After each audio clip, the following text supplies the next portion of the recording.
Nú í dæmi 9 eru 600.000 krónur lagðar inn á bankareikning og við að finna innistæðuna eftir 8 ár ef að ársvextirnir eru 6%. Nú þetta er einfaldlega gert þannig að við tökum höfuðstólinn sem er 600.000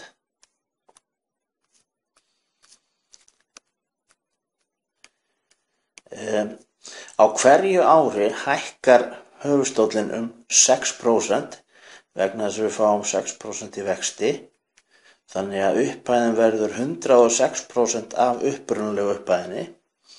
Nú þetta ferli endurtekur sig 8 sinnum vegna þess að við fáum alltaf 6% aukalega ofan á, þannig að við setjum þetta þá í 8. veldi.